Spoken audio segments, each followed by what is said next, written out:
Welcome back, Officers Republic. It's your Coruscant Underworld Police Chief APGAINS. And for over a year at this point, we've poo-pooed CG in their desire and never-ending lust for Inquisitors. And to some of us, we're biting the bullet now. I don't know why you would ever bite a bullet, but the most annoying character, the most unbearable, most frustrating character who's ever been on screen, just so happens to be the best character in Galaxy of Heroes history. I have been playing this game for a number of years and have been watching the game for years before I started playing, which might sound weird to you guys, but I cannot remember, and the people I've talked to who've been playing since day one cannot remember a character who's had this level of frustrating dominance in the meta. Now, she hasn't even hit a 5v5 Grand Arena yet. And she does have a Datacron, but I imagine that the Inquisitors will always have some sort of Datacron. There's always an unaligned Force user, there's always an Inquisitorius or an Empire, or even just a dark side Datacron that's going to kind of make these guys annoying. That's just going to be part of what people have to deal with, and that's fine. But I have trouble remembering a time, Jedi Knight Revan, pretty dominant. Treya, dominant. Gas, quite dominant. The first Galactic Legends, quite dominant. Day one, Kenobi was pretty dominant. When you got Cat, pretty dominant. But this kind of takes the cake. Now, we're going to talk about a couple of things that might pique your interest, might not. So stay with me here. Here's the current situation that I'm going to talk for myself, and then I'm going to talk for kind of other people who are going to be in relatively similar situations to figure out how we can alleviate this problem and kind of deal with this. So, let's say, if you're an early game player, should you rush Inquisitors? Probably not, because you're still going to have to worry about getting Third Sister, and I highly doubt that even if you had, unlike other times maybe where people were like, you should farm Geo so you could get Watt shards, or you should farm 501st so you can get Cam shards. The new TB is entirely GP based, right? Like the combat missions don't really do much, and even when they do, like a lot of that comes down to do you have R7, R8s, which most players don't have full R7 teams that have good cohesion. It's like even at this point, this requires R7. Like I have a 6 million GP account, and I can run one battle here or one battle here, and I can't run any battles over here, obviously. So just by nature of having the Inquisitors, even if you already have Grand Inquisitor because event came back like once every 6 months, which is super annoying. I think he actually is going to hit. I think he's going to hit the whatever you call it, the Journey Guide soon, which will be nice. But you're not going to automatically get into a Riva guild, because a lot of this is simply just the GP of your roster to deploy. Like most of these stars you're seeing here, and 20 out of 54 in Phase 6 is not the greatest thing in the world. We're a big guild, 420, haha. But this isn't, sky high in terms of the grand scheme of the games. So just by having Inquisitors, you're not going to get Riva. So it's definitely not worth a rush.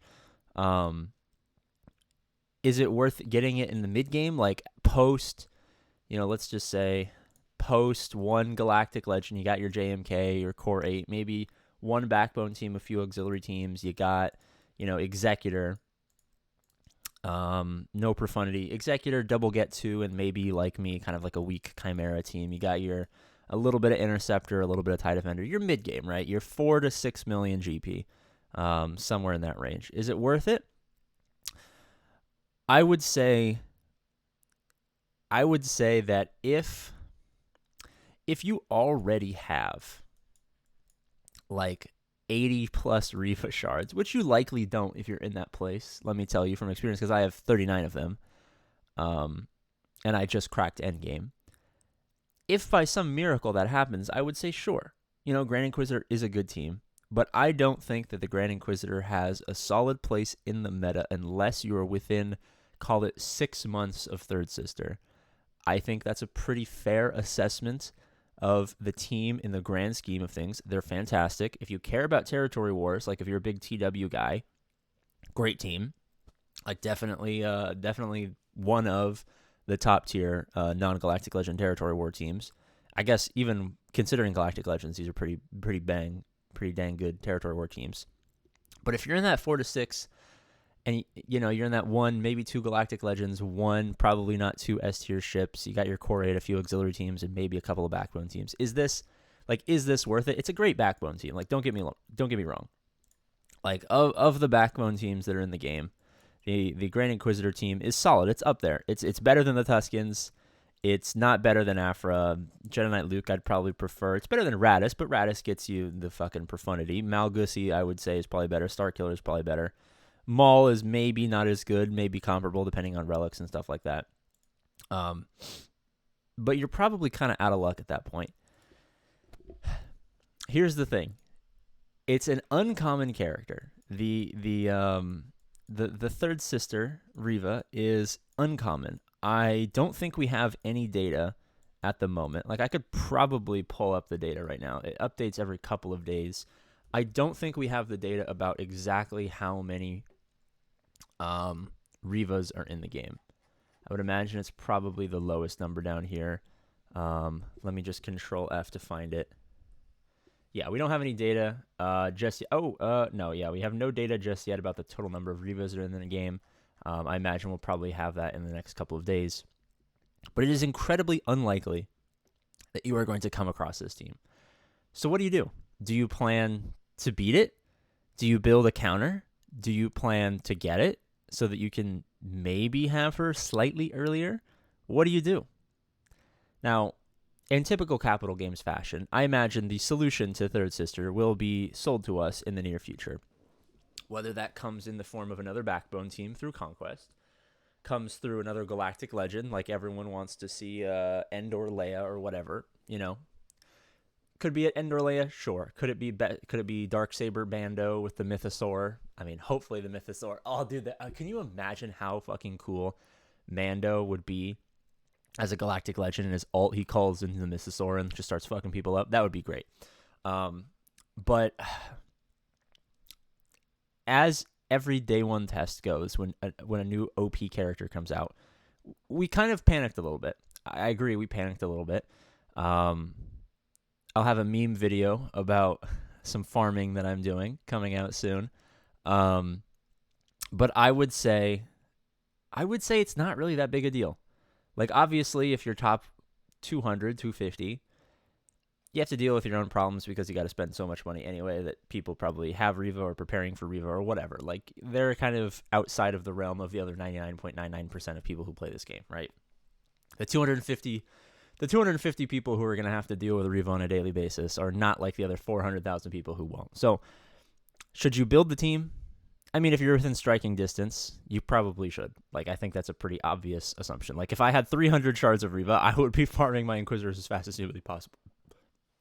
Even if I had 150 shards of Reva, I would be farming my Inquisitors as fast as humanly possible. But I have 39, and I don't really need the Grand Inquisitor right now.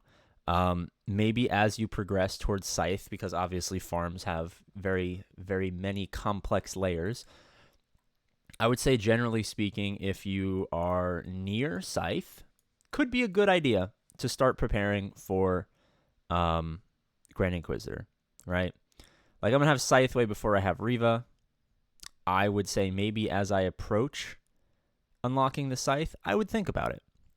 I'm currently doing some meme farming because maybe I lost a bet, so that'll have to come later for me. But, I would say that I'm actually in a pretty good spot to where farming the Inquisitors would be a very good idea for me. I think I'm willing to say that. Am I going to do it? Against better judgment, probably not. But I think we overreacted. I think we panicked. I don't think it's going to be that big a deal because so few people are going to have to deal with it. But CG will sell us the solution. Link in the description. Join the Patreon. Get roster reviews, but more importantly, help feed APGAINS so he doesn't go hungry in this cold, dark, well, I guess winter's almost over, but the cold, dark spring or whatever comes after winter. I don't even know at this point. Okay, as always, I love you. Bye-bye.